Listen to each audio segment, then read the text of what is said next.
morning. This is Professor Damon Fordham in your first class after your test, which is taking place currently. This class is for May the 19th, 2020.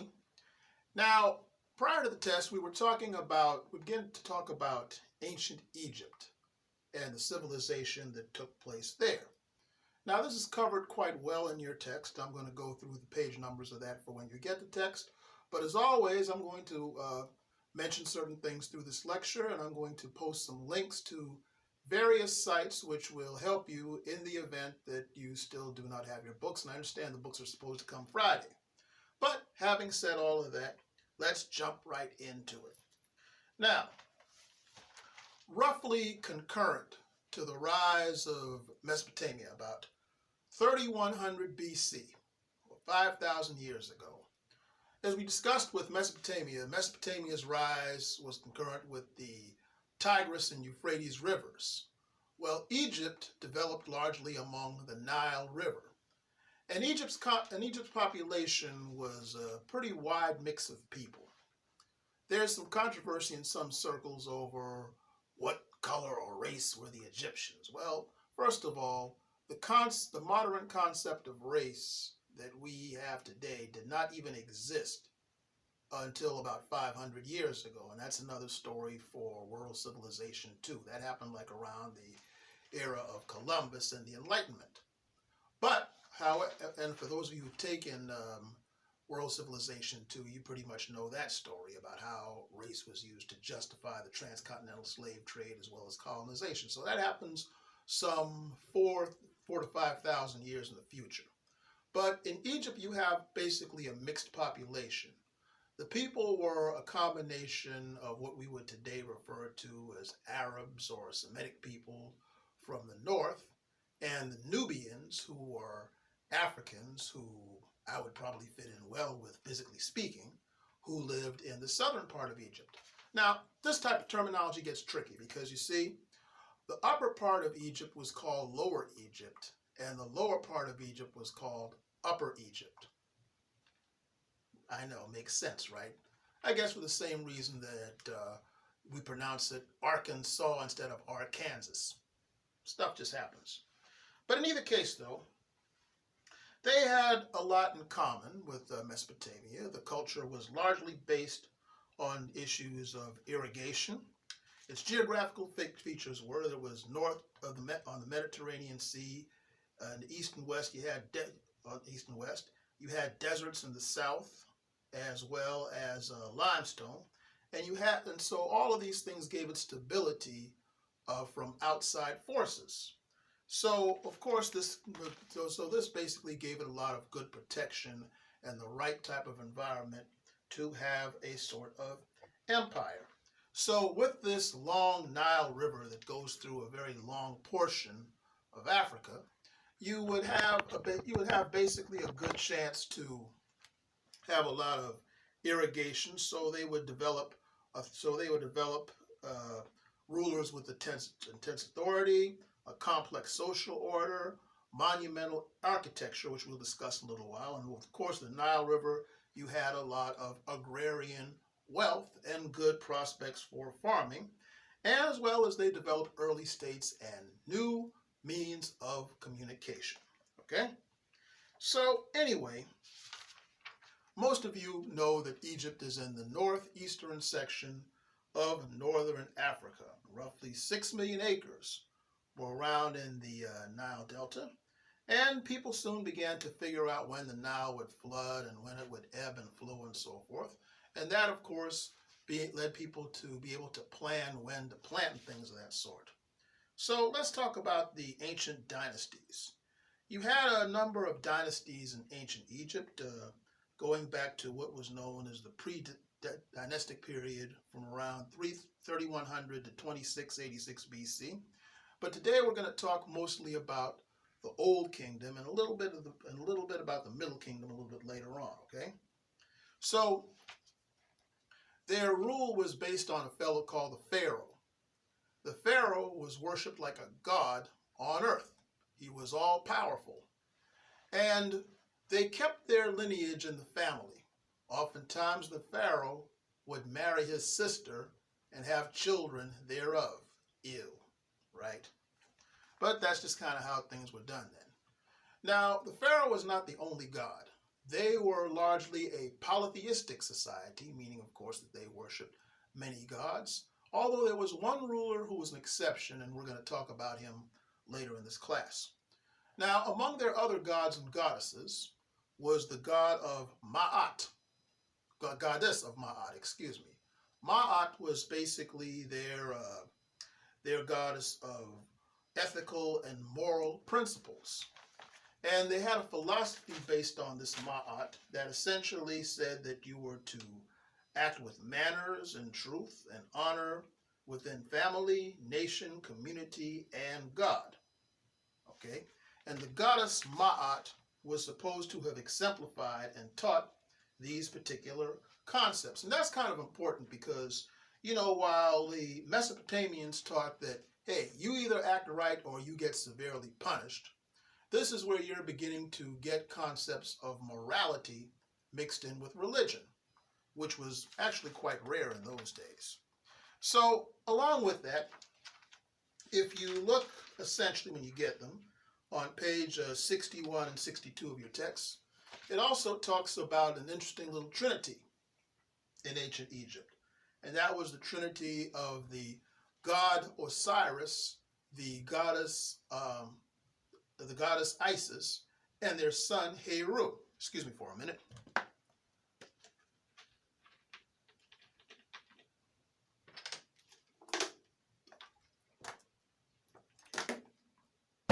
This stuff makes you thirsty, tell you. Anyway, the mythology in ancient Egypt was that Isis was married to Osiris, and Osiris was murdered and dismembered. And so then Isis commanded the son Horus to reassemble the parts of Osiris so that he could reclaim the rightful place of the king of Egypt. And this Osiris was killed by his brother Seth. And so thus this Osiris came back, and he was the god of rebirth. And Isis was the goddess of medicine and magic. And many people worshiped her for about 1,000 years. Now, if you're one of these people who looks at a lot of these ridiculous conspiracy theories on the internet and these ridiculous pseudo-documentaries, like there's one called Zeitgeist that says this nonsense, that the Christian story of Jesus, Mary, and Joseph, some people will try to tell you that the Jesus, Mary, and Joseph came from Isis, Osiris, and the son Heru. Now, all you have to do is look at the comparison between the biblical story and what I just told you just now, and you'll see that that's a stretch. All right. Now, having said that, let's talk a little bit about the pyramids. The pyramids were primarily designed as tombs for the pharaohs, and here you see on page 61 of your text an interesting picture of them next to some of the Egyptian gods. Now, these pyramids, how they worked out was kind of interesting. They would have slaves that would load about 2 tons of these massive stones, digging canals and so forth, and it would take up to 21,000 enslaved laborers, 10-hour work days, 300 days a year for 14 years to create these masterpieces of pyramids. Pretty deep, huh? And so, along with the priesthood, you had the scribes. The scribes were pretty important people because they took down the writings they took down these teachings of the wise people and so forth. And I earlier mentioned the story of Ptah-hotep in the previous lecture. Well, they wrote a lot of other good things like that, and they had 2 distinct writing styles. The first that I'm going to discuss is hieroglyphics. Hieroglyphics was basically the picture writing of ancient Egypt, and that was used primarily for official and religious purposes. And they had a sort of cursive writing called demotic, which was the writing of the common people, because this was a very educated society. Now, I will go into a little bit later as to how these languages almost disappeared from history for about 1,100 years, and I'll talk about that a little bit later on. But during this period, however, you had a lot of really interesting writings. In the last lecture, we spoke a little bit about Ptah-hotep and his wise teachings. Well, the Egyptians also wrote stories. One story that they wrote was called The Shipwrecked Sailor. And for those of you who like old movies and reading ancient mythology and all that, you might have heard the story of Sinbad the Sailor from the Arabian Nights. Well, this story regarding the shipwrecked sailor deals with this sailor who gets shipwrecked on this island with this dragon and the adventures that he goes through and so forth. A lot of similarities. This happened all the time in the ancient world. But one in particular that I think is kind of interesting is the story is one called The Man Who Was Tired of Life. As the Ptah-hotep story illustrates, these Egyptians were big on what was called wisdom literature. They loved writings that dealt with instruction and how to deal with people and so forth, and some that just reflected the reality of their time. Now, listen to this man who was tired of life. Whom can I trust today? One's brothers have become evil, and friends today have no compassion. To whom can I speak today? Hearts are greedy, and every man steals his neighbor's good. To whom can I speak today? Compassion has perished, and violence attacks everyone. To whom shall I speak today? Men are pleased with evil, which everywhere throws goodness underfoot. To whom shall I speak today? Though a man be woeful through ill fortune, his evil plight causes all to mock him. To whom shall I speak today? Men plunder and everyone robs his comrade.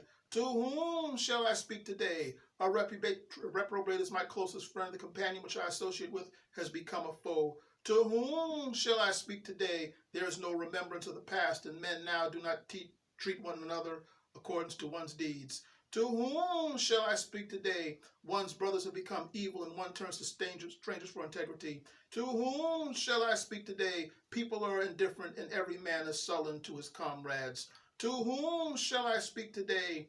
Hearts have become greedy, and no man has a heart which can be trusted. Now, again, things like this go to show you, that something like that could easily be written now. And it shows you what I said earlier in regard to Gilgamesh and other such things, is that human nature, a lot of things change, but human nature has been pretty constant over the last 5,000 years of civilization. Something to think about, right? Now, while all this is happening, however, you began to have a period of drought, which was the end of the Old Kingdom. And so therefore, there was a King Pepi from this period, and it marked the end of the Old Kingdom. He ruled from about 2278 to 2184. And what happened was there was a long drought during this period.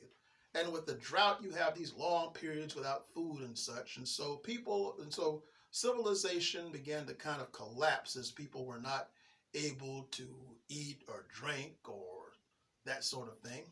And one of the interesting writings that comes from ancient Egypt comes from this period, which is discussed in your text on page 64, but I will send a link of it to you. It's called The Admonitions of Ipuwer, and it talks about that flood period. Let's take a listen. It goes, "Behold, the fire has gone up on high, and its burning goes forth against the enemies of the land. Behold, things have done which would not have happened a long time past. The king has been disposed by the rabble." In other words, the people have overthrown the king. "Behold, Egypt has fallen to pouring of water, and he who poured water on the ground has carried off the strong man in misery. Behold, the magistrates of the land are driven out of the land, are driven out of the palaces. Behold, noble ladies are now on rafts, and magistrates and magnates are in the labor establishment, while he who could not sleep even on walls is now possessor of a bed. Behold, the possessor of wealth now spends the night thirsty, while he who once begged his dregs for himself is now the possessor of overflowing bowls. Behold, the possessors of robes are now in rags, while he who could not weave for himself is now possessor of fine linen. Behold, he who could not build a boat for himself is now the possessor of a fleet. The erstwhile owner looks at them, and they are not his. Behold, the man who was ignorant of the lyre is now professor of the harp, while he who never sang for himself now vaunts the songstress and goddess. In other words, in a society like this, when you have this collapse going on, the people who have been ruling are overthrown, and people who are poor and in some cases degenerate start running things. In other words, total chaos. All right? Now, with that going on, the Egyptian civilization kind of goes south for about a century or so during this flood period. But then it starts to rise again during what is known as the Middle Kingdom in Egypt. And in your text, that is discussed a little bit over on beginning on page 91. Okay? And during this Middle Kingdom going into this New Kingdom, they began to have an uptick in society, and you have some really interesting rulers coming about. For example, there was Thutmose III, who ruled from about 1481 to 1425 BC. Now, he was the co-regent with his stepmother and Aunt Hatshepsut. Now, let me explain a little bit about how that works, okay? You see, Thutmose's father, who's Thutmose II, died, and he was too young to rule. So his aunt basically appointed him to was the ruler. A regent is a person who rules while the king is too young, in case of an accidental death of the king and so forth. So while the child kings are still around too young to rule, the regent rules in their place. Now, that could work if you deal with a decent regent, but there are many stories in history of these wicked regents who try to kill the rightful king and queen for the throne. But back to our story. So she appointed Thutmose III, this Hatshepsut, to head her armies, which gave him early training. And he is considered to be one of the greatest kings of Egypt. He built coalitions with other kings and inspired troops with his oratory. In other words, he got out and inspired the Egyptians to fight for the glories of the old kingdom and such, reminding them that they were once the rulers of the world, and one day they could rule again. Well, he never lost a battle, and he conquered places like Syria, Nubia, and Palestine. Now, in 1469 BC, he led what is known as the Battle of Megiddo, which is the first known chariot battle in history. And because of all of this, he's known today as the Napoleon of ancient Egypt. In other words, he conquered about as much land in ancient Egypt as, say, Sargon did in Mesopotamia, as well as how Napoleon would do in later years, as well as Alexander the Great, who we're all going to talk about later, okay? However, he was very slick about his conquering. He would treat all conquered people in a humane way. And because of that, he combined his strength in conquering with the humane way, so that when other countries who were fighting against him had wicked rulers, the people who were fighting under wicked rulers would defect to Thutmose III. And because of that, that enlarged the Egyptian empire and made him one of the great early kings. Now, from 1279 to 1312 BC, however, you had another type of king altogether. That's Ramesses II. Some of you may know that Ramesses II is largely believed to be the pharaoh that was Moses' adversary in the Old Testament. Now, he was the son of Seti I and became a king at age 30, and he ruled for 67 years. He had many wives, and guess what? 111 sons and 51 daughters. He was a busy man. So he fought a long, drawn-out battle with a group of people called the Hittites, which led to a draw with no clear victor. So they agreed on what was known as a non-aggression pact, which means that they agreed basically not to fight each other. And so they also built an alliance against each other's enemies, such as Syria.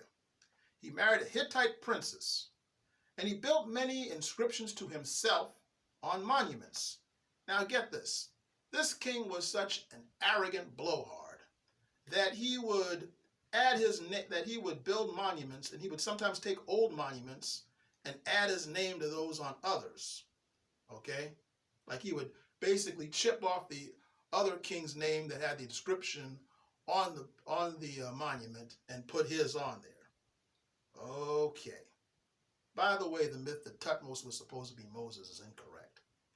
So anyway, the last king of note that I'll discuss this morning is that of Amenhotep IV, also known as Akhenaton. Now he ruled around 17 years and died in 1334 BC. So basically, he was a king who did not believe in the polytheism of the ancient Egyptians. He only believed that there was one God, and that was the sun god, who was known as Aten. And thus he renamed himself Akhenaton, which is he who in service to the sun. Now in the midst of this, however, he told the Egyptian people, no more of this worshiping Isis, Osiris, and Heru, and Thoth, and Set, and all these other gods like that, with the eagle's heads and everything, and the dog's heads, and the cat goddesses, and all that stuff. They were going to worship this one true God, Aten. However, you had the ancient Egyptian priests who were none too happy with that, because that's how they made their living, off of people worshiping their gods. So now, think about this for a moment, folks, okay? Let's say that you're in church or synagogue or mass or wherever you worship, and all of a sudden, the president declares, no more of this worshiping of Jesus. You will now bow down to dogs and say that the Lord is my German shepherd, I shall not want.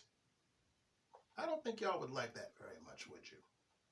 Well, neither did the people of ancient Egypt. And so basically he was somewhat dismissed as a heretic king when he died in 1334 BC. And the people went right back to worshiping other gods and all of this after he died, with the later exception of the Hebrews, which is another story altogether. But now, this Amenhotep was married to Nefertiti. And he and Nefertiti had a son who would be far more famous than either of them. You see, their son's name was Tutankhamun. Died pretty young, and he didn't really do anything of significance. But in 1922, British archaeologists found Tutankhamun's tomb in Egypt, and then they sent to museums around the world, and it was filled with all these grand treasures of ancient Egypt. And King Tutankhamun is known commonly today as King Tut. And so with that said, that will end the lecture of ancient Egypt, and you will see the links on this page of dealing with the various subject matter of ancient Egypt until your books come. So with that said, I will see you good folks Thursday, where we're going to talk a little bit about India and China, and pretty soon you're going to get instructions on your final paper. Take care.